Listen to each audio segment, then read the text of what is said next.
Hola, buenas noches, bienvenidos de nuevo a mi canal. Bueno, pues aquí os traigo otro caso que sin ninguna duda es uno de los casos también más morbosos, por decirlo de alguna manera, y lamentablemente, y más desconocidos a su vez de la historia negra de la criminología del mundo en este caso, porque no estamos hablando de un caso que sucedió en España, pero sin embargo es archiconocido por todos porque se han hecho películas, se han escrito libros. Es decir, que no deja de ser un caso muy famoso y que tuvo pues también una, digamos, bueno, pues construcción mediática bárbara, ¿no? O sea, fue una auténtica locura lo que se pudo decir y no decir de este crimen, con lo cual realmente nunca pudo ser aclarado del todo, tampoco qué fue exactamente lo que pasó con esta chica, ¿no? Pero sin ninguna duda no se puede negar que fue uno de los crímenes más brutales que se produjeron en ese momento y ya veremos un poco pues cómo sucedió. Es el caso de la Dalia Negra, como vemos aquí, y bueno, pues concretamente estamos hablando del asesinato de Elizabeth Short, conocido mundialmente, como os digo, como el caso de la Dalia Negra, y que constituye, sin ninguna duda, uno de los episodios criminales más estudiados, reinterpretados, porque anda que no se han dado hipótesis, y mitificados del siglo XX en Estados Unidos. Esto en ningún caso es algo positivo, porque el hecho de que haya tantas reinterpretaciones, tantas posibles hipótesis, y que al final se haya convertido en una figura mítica, pero que no llegue a ninguna conclusión clara, pues tampoco es algo que nos vaya a solucionar el problema, ¿no? Entonces, bueno, más de 7 décadas después de los hechos, ya os digo, el caso permanece oficialmente sin resolver. No tanto ya por la ausencia de sospechosos, porque por sospechosos os podréis imaginar que ha habido muchísimos, sino por la imposibilidad de demostrar judicialmente, como siempre, una autoría concreta. Es decir, que después de tantos años se ha pensado en todo tipo de personas, se entrevistó a muchísima gente, incluso se habló que podría haber sido el asesino del Zodíaco, que como sabéis también es otra de las grandes dudas que existen sobre quién fue realmente el asesino del Zodíaco, ¿no? Tiene narices que una persona que comete tantos asesinatos no sea descubierta, no logren saber, a pesar de que también hay muchas hipótesis sobre quién pudo ser, no logren saber con certeza quién era ese señor. O sea, ese señor sí que se rió de las autoridades, hizo todo lo que quiso, un poco como Jack la Destripadora, como digo yo, ¿no? Entonces, bueno, digamos que ya os digo, eh, este trabajo lo que voy a hacer pues va a ser abordar el caso desde una perspectiva triple, toma ya. Lo primero, reconstruir de manera narrativa lo que son los hechos documentados, porque lo que no tenemos documentados pues no lo podemos hacer. Voy a hacer también un análisis, por supuesto, criminológico e incluso policial y un estudio crítico del papel de los medios de comunicación en la creación del mito. Porque os digo, es que esta chica se ha convertido en un auténtico mito, el caso en sí. Entonces el objetivo no es recrear el crimen desde el sensacionalismo y demás, porque eso tampoco va conmigo, pero sino comprender por qué este caso se convirtió en un fenómeno cultural, qué fallos estructurales impidieron su resolución y cómo la figura de la víctima fue progresivamente deshumanizada, pero de una manera por el discurso mediático, ya te digo, o sea, se habló tanto de ella, de las hipótesis, de a qué se dedicaba, de que si era prostituta, si no lo era, en fin, que al final se quedó ahí como si fuese una muñeca de trapo, ¿no? De alguna manera. Y esto al final también es lo triste del caso. Bueno, como siempre es muy importante analizar el contexto histórico y social, concretamente en Estados Unidos en la posguerra, ¿no? Tened en cuenta que este crimen tuvo lugar en el año 1947, en una ciudad como Los Ángeles, además, que sin duda siempre ha sido una ciudad marcada por fuertes contrastes. La Segunda Guerra Mundial había finalizado recientemente, os podréis imaginar, y Estados Unidos pues vivía una etapa de expansión económica, pero también de desigualdad, migración interna y precariedad laboral, porque al final, como sabéis, las guerras sí tienen un vencedor, pero al final todos son perdedores, porque las ciudades quedan destrozadas, porque hay un montón de perjudicados, de víctimas, de edificios que hay que volver a reconstruir, o sea, es terrible, terrible. Entonces, claro, tenemos esta desigualdad, como os comento, esta precariedad laboral y especialmente, como suele pasar también, entre mujeres jóvenes, ¿vale? Que es lo que suele pasar también, como pasaba con lo de Jack el Destripador y demás. Al final los derechos eran todos para los hombres y las mujeres se veían lamentablemente obligadas a prostituirse, por decirlo de alguna manera, para poder dormir en un sitio ya ni siquiera decente, pero por lo menos que no fuese en la calle, ¿no?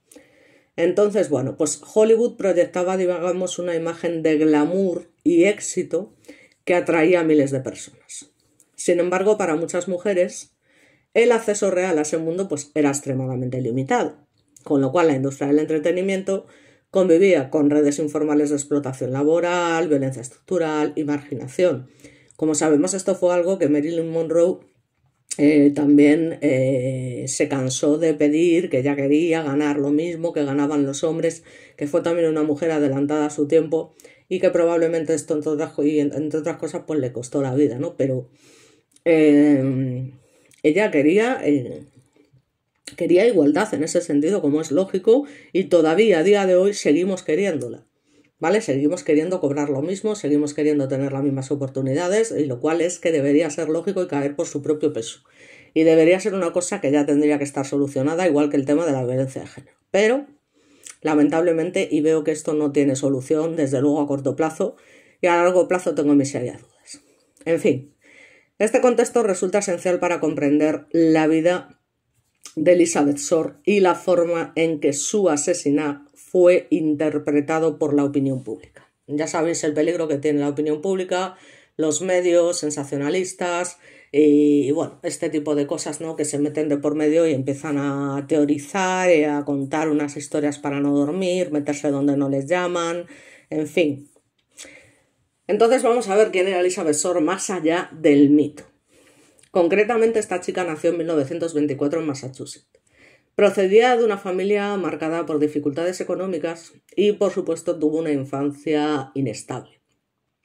Desde joven vemos que era una chica también especialmente guapa, pues mostró interés por el cine y la actuación, lo que la llevó a trasladarse a California. Pero no todas las chicas guapas que querían ser actrices lo conseguían, ni muchísimo menos. Entonces, contrariamente a la imagen construida por la prensa, que quede claro, no existen pruebas de que ejerciera actividades ilícitas. Esto que quede claro, porque se ha dicho de todo sobre esta chica.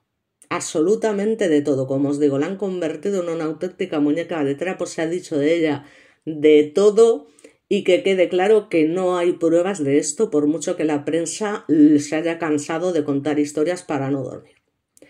Entonces, diversos testimonios coinciden en describirla básicamente como una joven reservada, educada y con aspiraciones artísticas, aunque con una situación económica precaria y sin una red de apoyo estable, que era algo bastante habitual, como os comento, en aquella época y sobre todo para una mujer.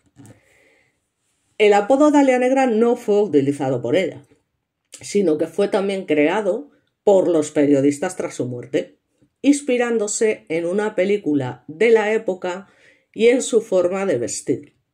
Y este detalle es clave para entender, digamos, cómo la identidad de la víctima fue reconstruida post-mortem. Es decir, hicieron lo que quisieron con ella una vez muerta, ¿no? Y dieron la imagen que quisieron dar. Entonces, bueno, vamos al foco de la cuestión, que es el hallazgo y el inicio del caso. Concretamente, en enero de 1947, una mujer que caminaba por un solar en una zona residencial de Los Ángeles encontró un cuerpo femenino. El hallazgo fue comunicado inmediatamente a la policía, iniciándose una investigación que desde el primer momento estuvo sometida a una presión mediática extraordinaria, entre otras cosas por la forma de la muerte. Las autoridades identificaron a la víctima, ya os digo, como Elizabeth Shore tras contactar con su familia. Y desde las primeras horas el caso fue tratado por la prensa como un suceso excepcional. Y ya os digo, anda que no había muertes. Pero bueno, este caso fue más que nada no solo por la gravedad del crimen, porque fue un crimen especialmente cruel, sino por la forma en que se presentó públicamente, como os digo, que eso ya forma parte de las invenciones de los medios de comunicación y de lo que dan que hablar este tipo de crímenes tan salvajes, ¿no? Entonces es importante señalar que la cobertura mediática incluyó, como comento, desde el primer momento información que es que en ningún caso fue verificada, o sea, es que se lo inventaban. Entonces hubo especulaciones, hubo juicios morales, que digamos de alguna manera, como la chica no se podía defender, pues condicionaron tanto la investigación como la percepción social del caso, lo cual es muy lamentable, ¿vale? Porque decir ciertas cosas sin tener ningún tipo de prueba ni ningún tipo de información sobre una chica que ha fallecido en esas circunstancias tan trágicas me parece triste, no lo siguiente. Y me parece de oportunistas morbosos babosos que de verdad no deberían de existir tampoco este tipo de periodistas, que yo entiendo que busquen la noticia, pero de ahí a convertir a la chica en algo que ni siquiera sabían quién era, pues la verdad es bastante fuerte. Ya bastante tuvo con morir como murió. En fin, respecto a la investigación policial, el Departamento de Policía de Los Ángeles desplegó un amplio dispositivo, entrevistó a más de 150 personas del entorno de la víctima, hizo un análisis de correspondencia y contactos, una recepción, ojo, de confesiones falsas, que es un fenómeno muy habitual, como sabemos, en crímenes mediáticos. Eso que os he comentado, los testigos de querer tener ese minuto de gloria, esos testigos que llaman diciendo que tienen una información y que lo hacen por auténtica maldad, o sea, lo hacen o sea, yo no sé cómo pueden existir este tipo de personas que llaman para dar una información falsa solo por, yo no sé, o sea, ¿cómo se puede ser así, no? Y luego, bueno, pues están los testigos que ya pueden ser pues más fiables o realmente creen que han visto algo, que luego pueden haber visto no, pero bueno. Y luego pues está la colaboración con otras jurisdicciones. A pesar de todo ello, la investigación, ya os digo, se vio obstaculizada por varios factores. La primera, falta de pruebas concluyentes, es decir, no se logró obtener evidencia física suficiente que permitiera, como no, vincular a un sospechoso de forma definitiva, a pesar de que hubo varios. Segundo, exposición mediática excesiva. La publicación de detalles del caso dificultó el control de la información y por tanto contaminó testimonios. Lo que os digo, llegaron un montón de testigos con ese morbo de no sé qué y no sé cuánto y yo quiero tal, y entonces, aunque solo sea para meter cizaña y para tal, iban allí a contar vete tú a saber qué historias. En tercer lugar, los sesgos de género. La vida privada del agresor fue examinada de manera totalmente moralizante, desviando la atención del análisis criminal hacia juicios personales. O sea, que es que me parece lamentable. O sea, lo que hacía o dejaba de hacer esta chica era exclusivamente su problema. Y no tiene que venir nadie a decir que si era tal, que si era cual, cuando no tenían ni pajolera idea, porque no sabían nada. Pero claro, lo más fácil, y en el caso de una mujer como siempre, es dilapidarla, por si no tuviera bastante con lo que le pasó. Entonces, bueno, estamos también con lo que son los principales sospechosos. ¿Vale? Vamos a hacer una especie de análisis crítico.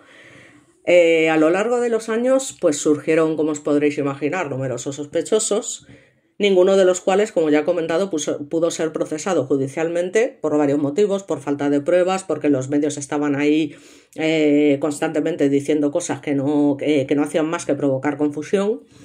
Y entonces, en primer lugar, estamos hablando de sospechosos circunstanciales, es decir, que fueron personas que efectivamente tuvieron contacto con la víctima en los días previos, pero no había pruebas materiales concluyentes que pudieran demostrar esto. ¿Vale? O sea, que el hecho de que hubieran estado con ella en los días previos tampoco significa que tuvieran que ser sus asesinos necesariamente. En segundo lugar, las figuras con conocimientos médicos.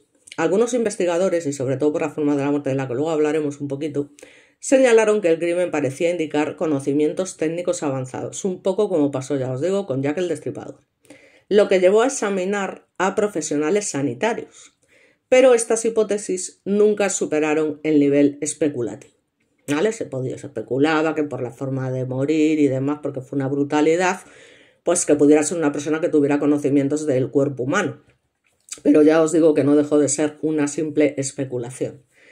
Y luego, en tercer lugar, y lo que más me fastidia, son las confesiones falsas. Es decir, el caso generó múltiples autoinculpaciones, porque es que hay gente que llega a ser, o sea, hasta el punto de querer ese protagonismo, de llegar a decir, he sido yo, y eso lo hemos visto en otros personajes que se han autoinculpado de delitos que no han cometido, simplemente por tener ese minuto de gloria, de tal y cual, pero fueron descartadas por inconsistencias evidentes, lo que ilustra la atracción psicológica que ejercen este tipo de crímenes altamente mediatizados. O sea, que llega a haber personas que se inculpen. O sea, es que ya hay que estar un poco mal de la cabeza, por no decir mucho, para autoinculparse de algo que no has hecho, más que nada por pasar a la historia de alguna manera, como fui yo quien asesina a la Dalia Negra, he sido yo tal, no sé qué, ¿sabes? O sea, muy triste. Entonces, bueno, pues desde una perspectiva criminológica el exceso de sospechosos debilitó sin ninguna duda la investigación, diluyendo recursos y atención. O sea que la prensa hizo muchísimo daño a este caso. Porque ya te digo, que no hacían más que presentarse, he sido yo, tal, no sé qué, y al final lo único que haces es que no te centres en realmente los principales sospechosos, que aunque los hubo, pues no se pudo demostrar. Ya os digo. Entonces, ya os digo, el papel de los medios de comunicación fue fundamental, porque la cobertura del caso, sin ninguna duda, marcó un antes y un después en el periodismo de sucesos estadounidense, por desgracia. ¿Por qué? Pues porque los medios sensacionalizaron la vida privada de la víctima, introdujeron el apodo Dalia Negra, que fue el que se quedó ya por siempre para esta chica, y no por decir el asesinato de Elizabeth Shore. O sea, no, se quedó como Dalia Negra y así es como se ha seguido viendo toda la vida y como se titula la película correspondiente. Y además construyeron una narrativa sobre ella totalmente de ficción del crimen, ¿no? O sea, es que era ya os digo, una película de ciencia ficción lo que estaban haciendo estos individuos. Lo cual, como podéis imaginar, tuvo unas consecuencias profundas. En primer lugar, como he dicho yo, la deshumanización de la víctima. O sea, ya no era Elizabeth Shore, era la Dalia Negra. Era esa mujer que se dedicaba, vete tú a saber lo que, ¿vale? Y que a lo mejor incluso se merecía que le pasara lo que pasó, y que perdió hasta su nombre, perdió todo y fue como una muñeca de trapo, o sea, manda narices. Luego, aparte, la distorsión de los hechos, porque claro, al salir tanto periodismo sensacionalista, pues lógicamente la gente no tenía muy claro que era verdad, que no era verdad, y la gente ya sabéis que se cree cualquier cosa. Es un poco como pasó con el tema Alcácer. O sea, al final se salen contando una serie de mentiras y una serie de historias para no dormir, que va la gente y se las cree. Porque como te las repiten tantas veces, pues al final dices tú, pues va a ser verdad. Pues aquí resulta que va a haber un agente importante, que no sé qué, que no sé cuánto. Venga, hombre, no me toques las narices, joder, vamos a ser serios. Que tenemos un testigo, coño, tenemos un acusado, tenemos una persona que ha estado allí y que nos ha dado datos concretos de lo que pasó. No me toquéis las narices, joder. Que por cierto, desde que salió el famoso documental y tal, declarando el Ricard, haciendo las declaraciones y autoinculpándose, pero de esa manera, como que yo fui obligado y demás, poco he vuelto a oír hablar del caso. No sé dónde se ha escondido todo el mundo que hablaba del tema, pero ahora prácticamente no se está oyendo hablar del caso desde ese momento. Una cosa que no deja de sorprender. La prensa no solo informó sobre el crimen, sino que participó lamentablemente activamente en su mitificación. Entonces, ¿qué pasa? Pues que se trata de un caso como mito cultural. Es decir, con el paso del tiempo, el caso trascendió el ámbito judicial para convertirse en novelas, películas, ensayos, teorías conspirativas, y esta producción cultural, pues es verdad que ha mantenido vivo el interés, pero también ha contribuido a alejar el caso, lamentablemente, de su dimensión humana y jurídica. Es que estamos hablando de una persona que tenía un nombre y que tuvo la gran desgracia de encontrarse con un malnacido que le hizo lo que no está escrito y que la trataron, ya os digo, como si fuese una auténtica basura. y que se inventaron 20.000 cosas sobre ella, todo por el afán de vender, de crear esa... ¿Sabes? La gente ya sabemos cómo es. O sea, a la gente le encanta el morbo, le encanta... ¿Por qué os creéis que lo del caso Alcácer ha seguido ahí y tal? Pues por ese motivo, porque la gente al final lo que quiere es morbo, morbo y más morbo. ¿Y cuánta gente ha estado comiendo de ese caso? Pues muchísima, lamentablemente. Es que es muy triste, pero contando una cantidad de mentiras que tiene tela.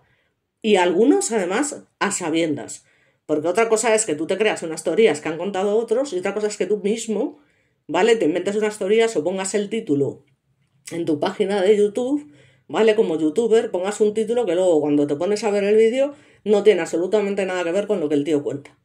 O sea, a mí es que eso me parece, sinceramente, me parece denunciable. O sea, es que estás poniendo un título, por fin se sabe tal, y cuando entras en el vídeo te está contando lo mismo que te han contado otros 151 millones de veces. Y digo, pero ¿cómo puede tener este tío tantos seguidores si todos los títulos de sus vídeos están hechos para eso? O sea, están hechos para vender y luego realmente no tienen nada que ver con el contenido del vídeo. En fin, bueno, son cosas que yo no entiendo.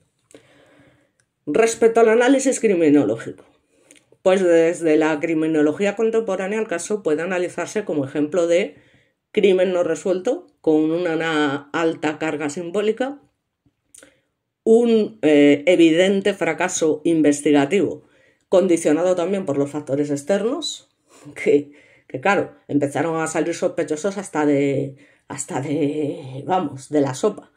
Y luego la violencia contra mujeres en contextos de vulnerabilidad. Si sigue pasando a día de hoy, imaginaos en el año 1947. Asimismo, pues permite reflexionar sobre la necesidad, volvemos con lo de siempre, y estamos hablando de hace muchísimos años, de protocolos rigurosos y protección de la identidad de las víctimas. No se puede vender un caso de esta manera, porque ya os digo, es deshumanizarla por completo y dejar de ser quien era para convertirse en un personaje de ficción, que fue lo que hizo claramente la prensa. ¿Qué es lo que pasa a día de hoy? Las relecturas modernas y los límites del esclarecimiento.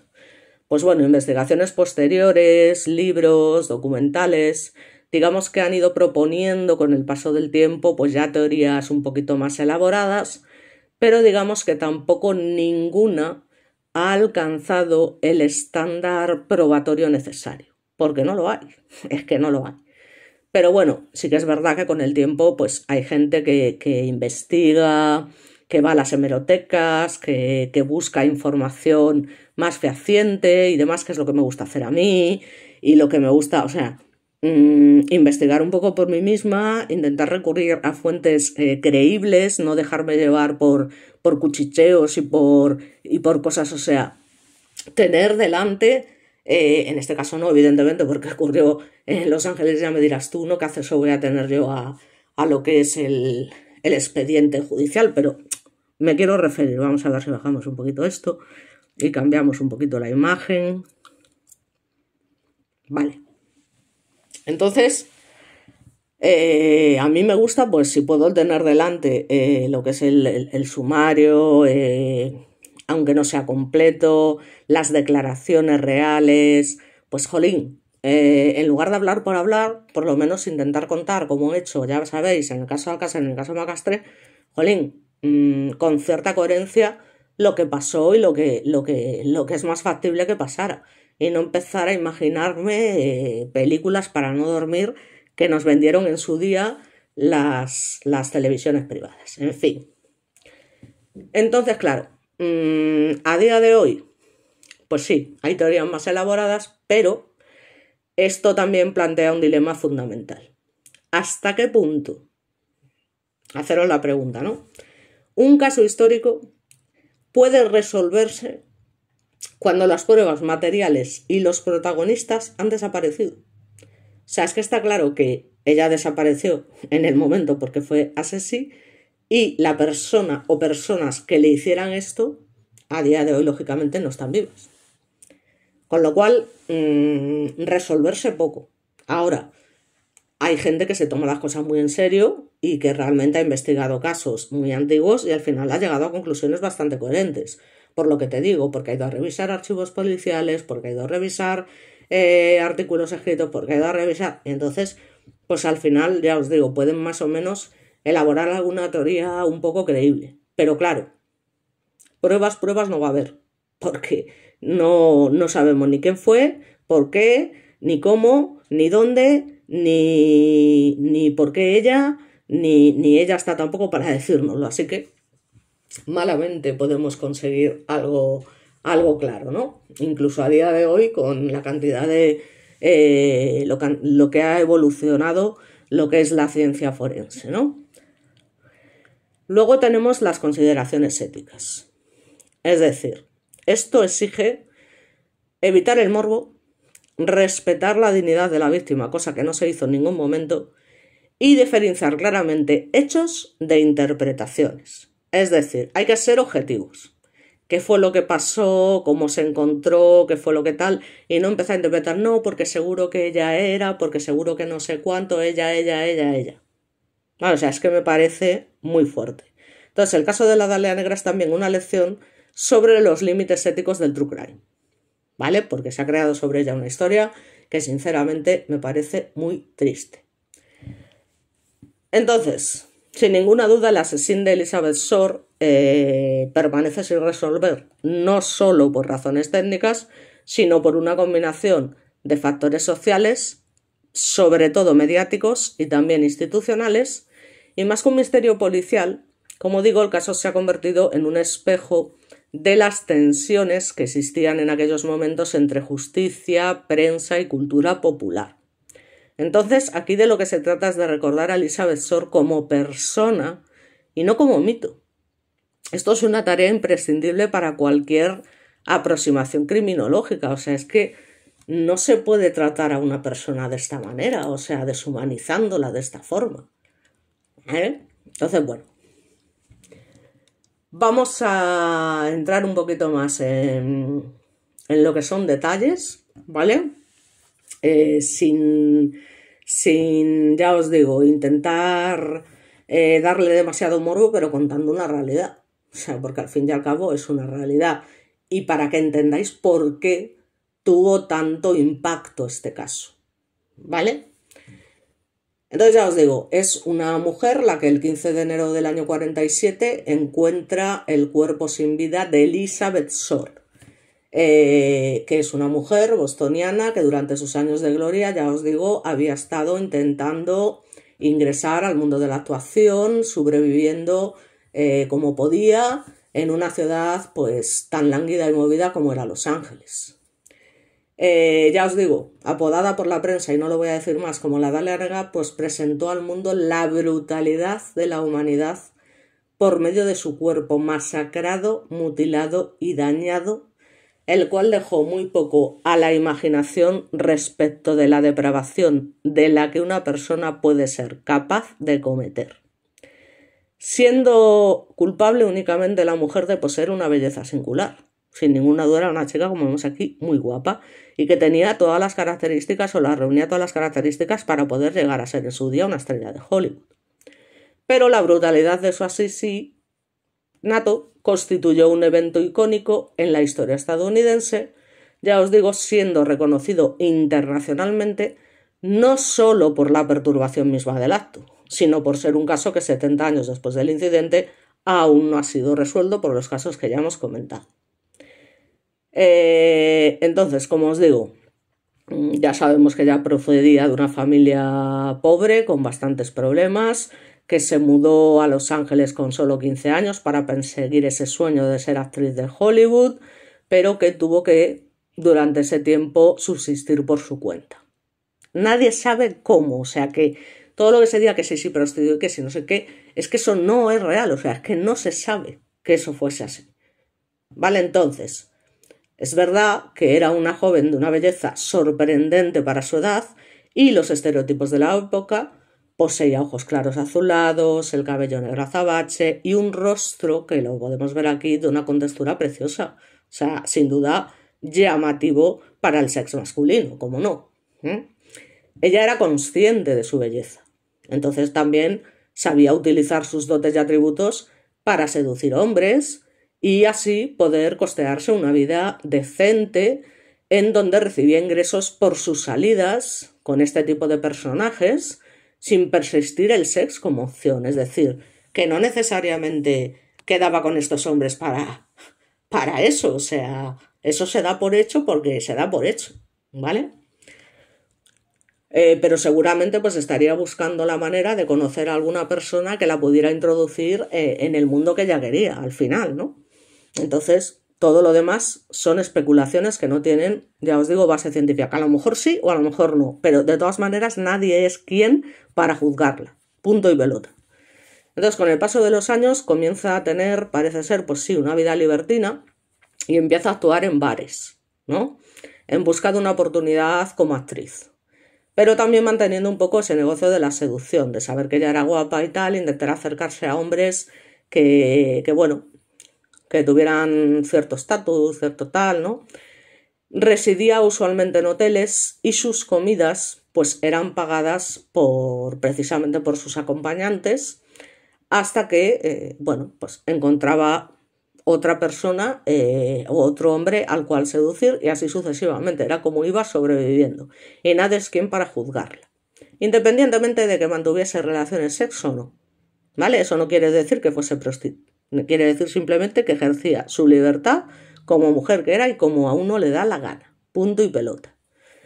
Entonces, claro, durante su apogeo como actriz, porque llegó a ser actriz, pero claro, en bares lujosos de la zona, decide presentarse en enero del 47 como la imagen oficial del Hotel Cecil, que no sabéis, bueno, ya sabéis la historia del Hotel Cecil, ¿no? Creo que es una historia más que archiconocida, ¿no? No creo que haga un vídeo sobre el Hotel Cecil porque ya hay varios, pero sabéis que es un hotel donde, bueno, se supone que han sucedido muchas cosas trágicas y que mucha gente que ha estado en ese hotel, entre ellos sin vicios, sin Spungen, bueno, pues resultaron, bueno, muertos en circunstancias extrañas y cosas así, ¿no? Entonces, este estaba buscando, digamos, reinaugurarse después de las crisis económicas sufridas en el país y especialmente la ocurrida en los años 30. Así que el 10 de enero, un día antes de la desaparición, Robert Red, un tal Robert Red, pues tuvo una cita con ella. Parece ser que la encontró caminando sola por la calle y lógicamente decidió invitarla a salir gracias a su asombroso atractivo. O sea que luego aprovechamos que no, que la mujer, pero los hombres también de la marinera. Claro, como ven a una chica guapa, a una chica tal, si hubiese sido una chica normal, probablemente no le hubiera hecho ni caso. Entonces el hombre, que era un comerciante de 25 años, solo 25 años, llevó a Elizabeth en su coche hasta un motel, ya os digo, para tener relaciones con ella. Pero para que veáis, ella no lo permitió, ofreciendo excusas sobre su estado de ánimo, porque sea el tío, daros cuenta de la historia. El tío coge, oye, mira qué chica más guapa, esta me la llevo yo al huerto, tal, no sé qué, la recojo y con la excusa me la llevo a un motel, ni siquiera sin preguntar y tal, e intento.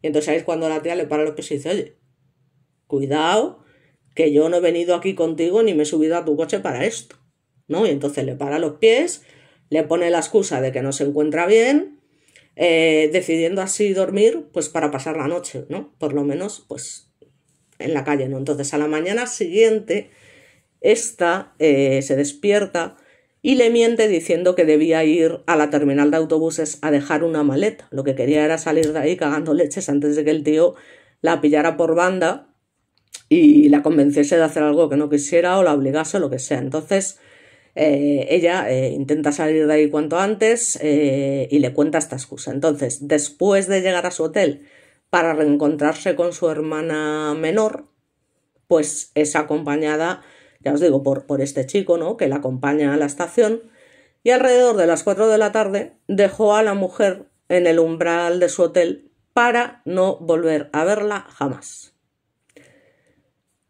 La dejó, como digo, en el umbral de su hotel, ¿vale? Umbral de su hotel. Por los alrededores, tal, no justo en la puerta. Entonces la recepcionista de turno de aquel día la vio, es decir, contó haber visto a la mujer salir del hotel durante la noche. Aproximadamente a las 10 de la noche del 11 de enero del 47, Elizabeth Shore salió del Hotel Cecil y desapareció misteriosamente.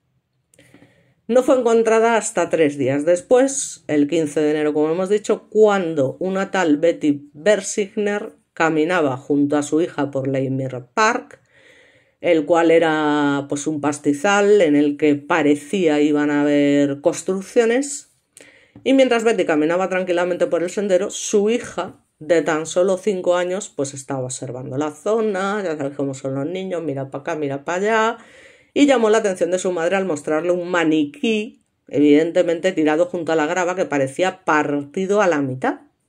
Entonces, pues ella tiraba de la manga de su madre, oye, mamá, mira un maniquí tal.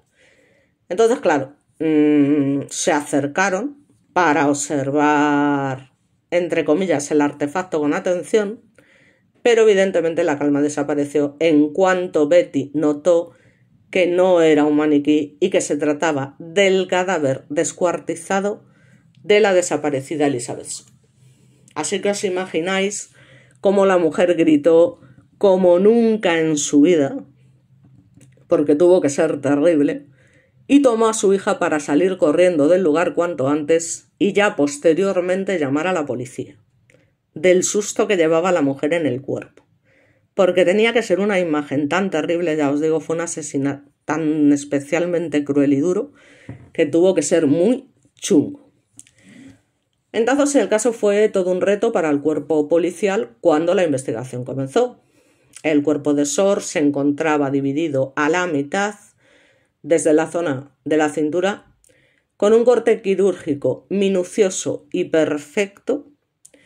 Su cuerpo había sido drenado completamente, por lo que no esclarecía allí ni una sola gota de sangre, con lo cual pudo ser asesinado en otro sitio y luego trasladado su cuerpo allí.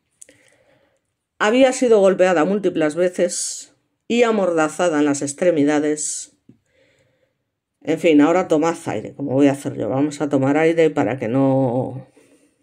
En fin, no se nos haga un nudo en la garganta. Bien. Sus órganos e intestinos habían sido retirados de su cuerpo y parte de su muslo había sido utilizado para bio. No sé si lo habéis entendido bien. Parte de su muslo había sido utilizada para bio. Es decir, que el asesino no es que la vio, es que la vio con una parte de su muslo.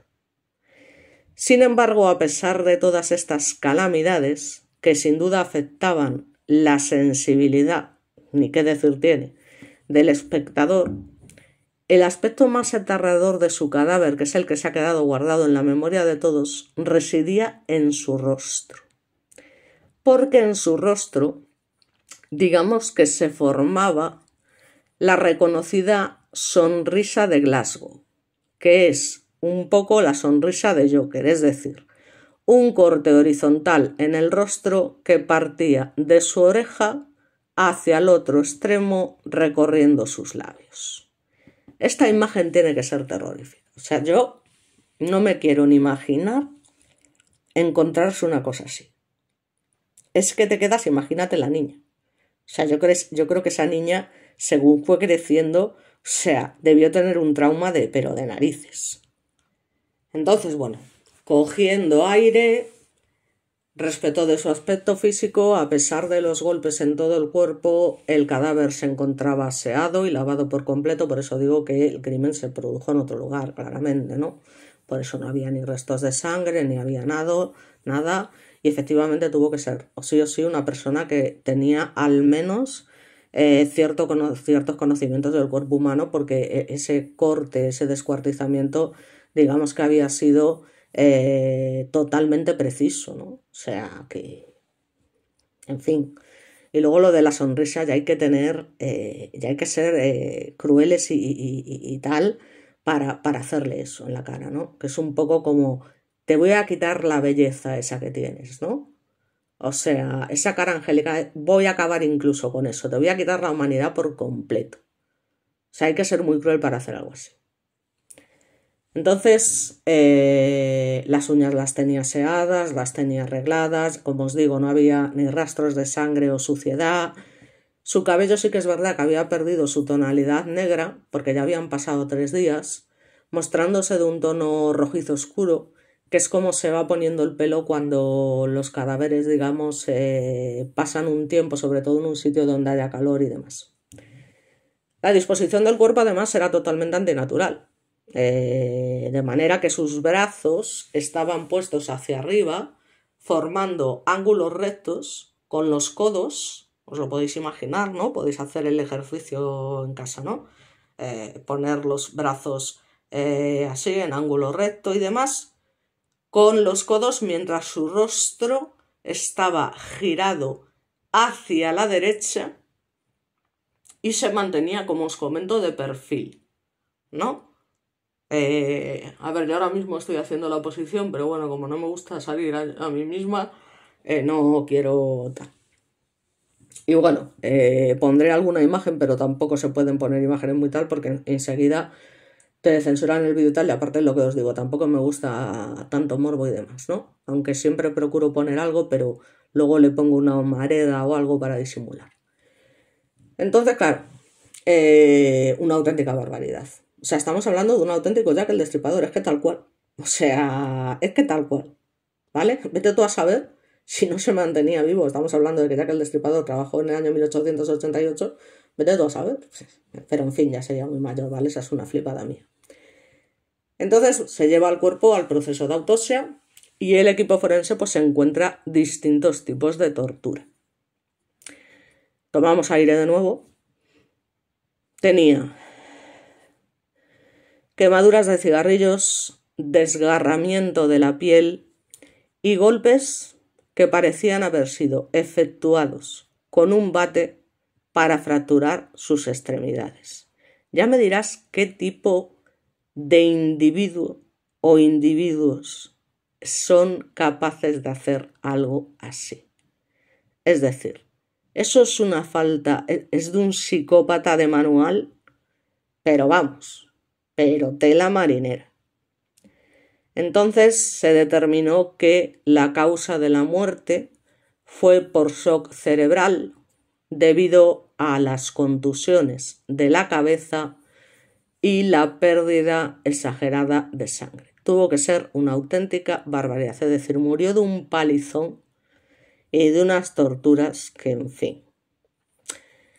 Luego, bueno, pues hubo afirmaciones que expresaban que la mujer de tan solo 22 años fue torturada durante 72 horas. Esto no lo sabemos, es posible, pero bueno, en fin, muy fuerte. O sea, hay que ser, pero en fin, es que no tengo palabras, ¿eh?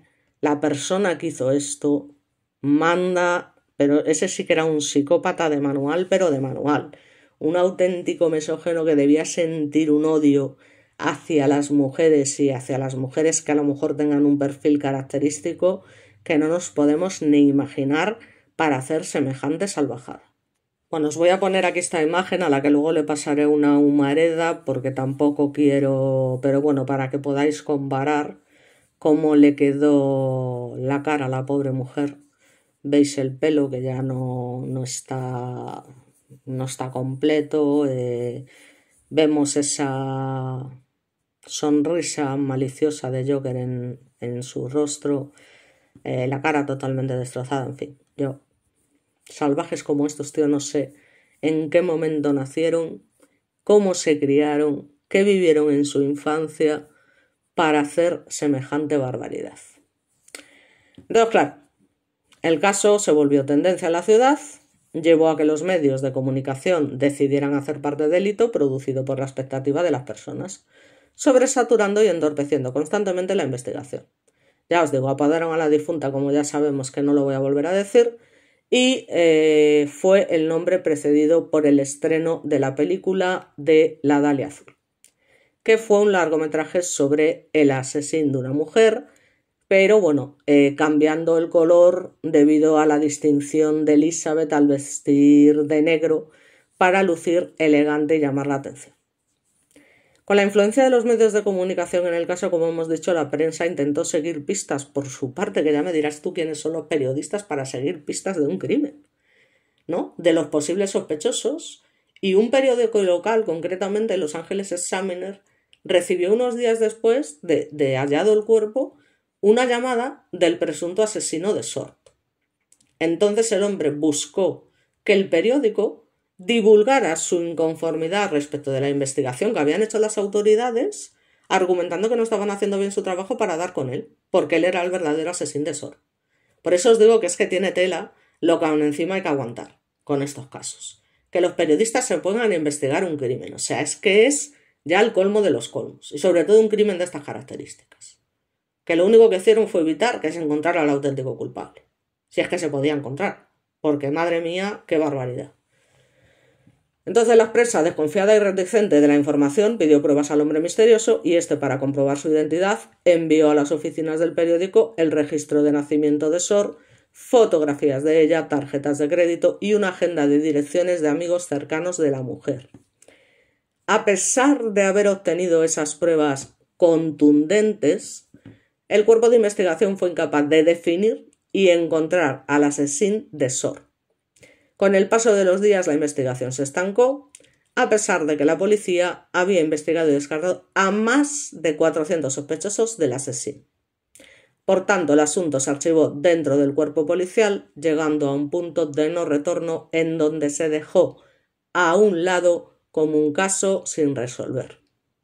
En el año 99, estamos hablando de 52 años después del incidente, Steve Holder acudió a las autoridades para argumentar que el asesino de Elizabeth Short en 1947 fue su padre George Holder. Steve de hecho mostró un álbum fotográfico que había encontrado recientemente en el que había fotos de Short. El hombre especificó que su padre era médico y tenía un consultorio aledaño a la zona del Hotel Cecil durante esa época. Hubo quienes asegurasen haber visto a Short y al padre de Holder por la zona, pero vete a saber, paseando en un Ford Sedan del 36, mismo automóvil que se vio recorrer las zonas antes de encontrar el cadáver.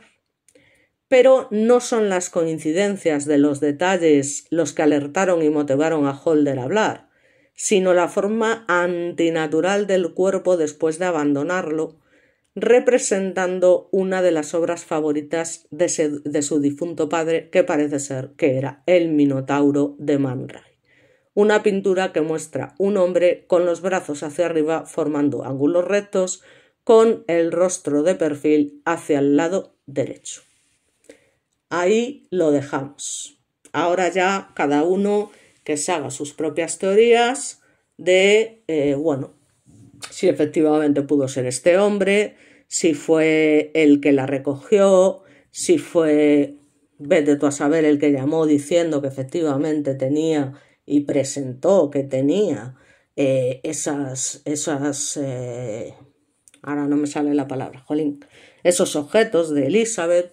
Evidentemente eso no deja de llamar la atención. O sea, un tío que llama y que presenta fotografías, tarjetas de crédito, la agenda que tenía ella y demás, pues hombre, misterioso desde luego sí que es, ¿no? A pesar de que la prensa desconfiara. Pero claro, como la prensa no es quien para ponerse a investigar, pues probablemente si lo hubieran hecho las autoridades, la cosa habría cambiado considerablemente.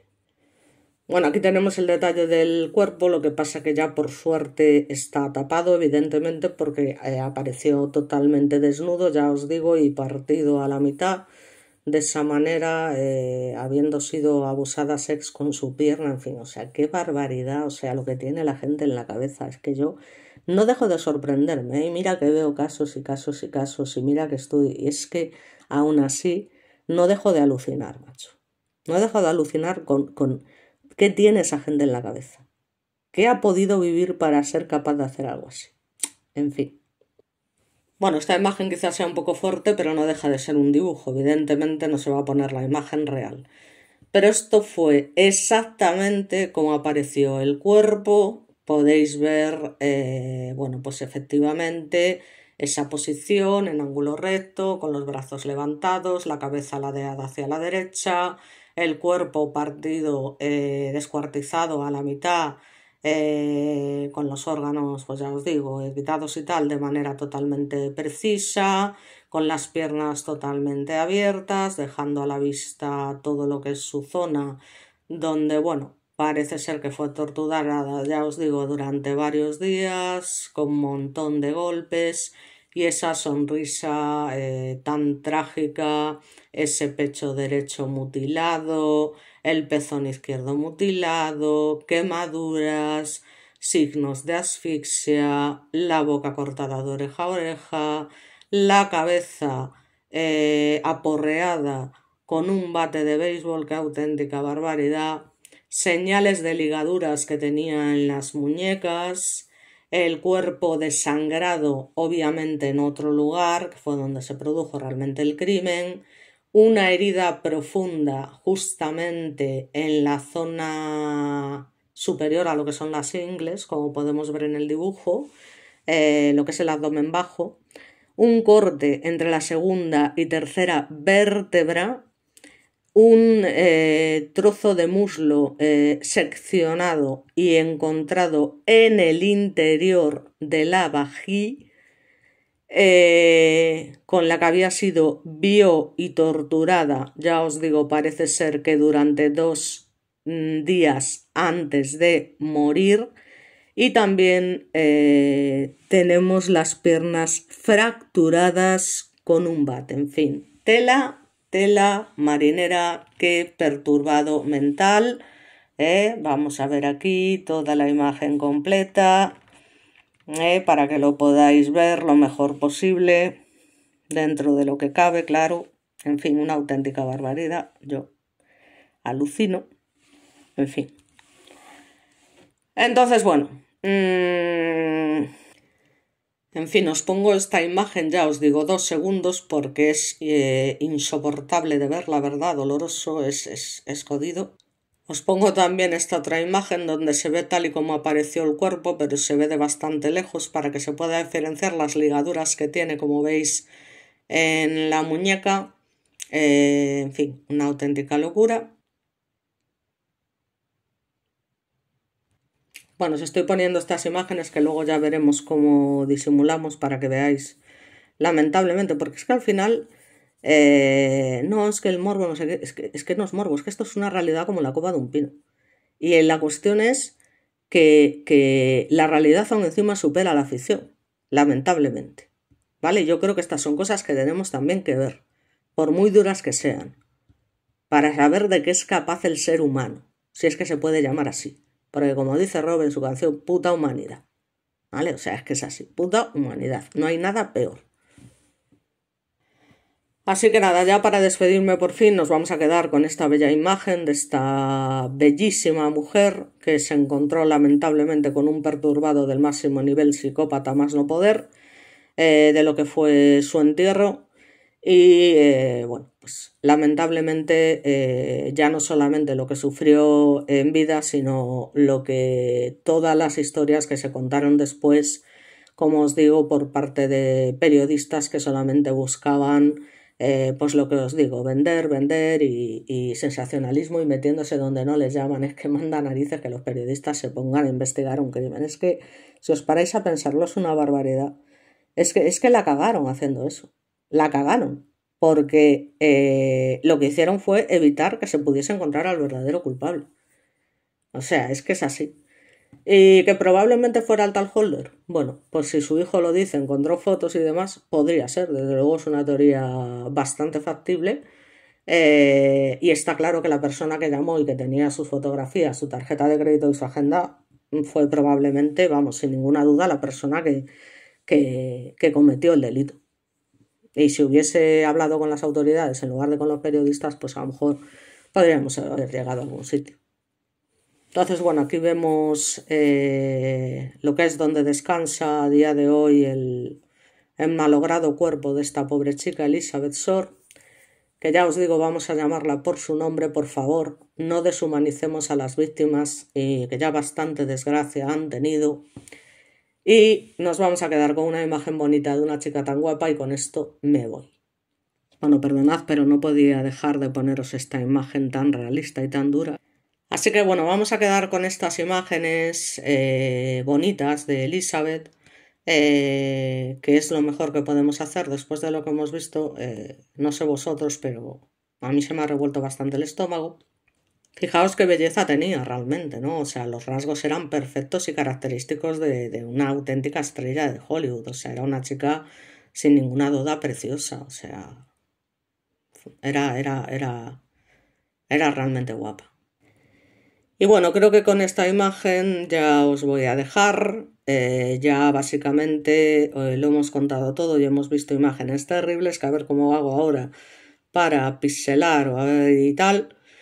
Y bueno, por mi parte nada más. Espero que después de todo esto, ya os digo, no se revuelva el estómago como a mí.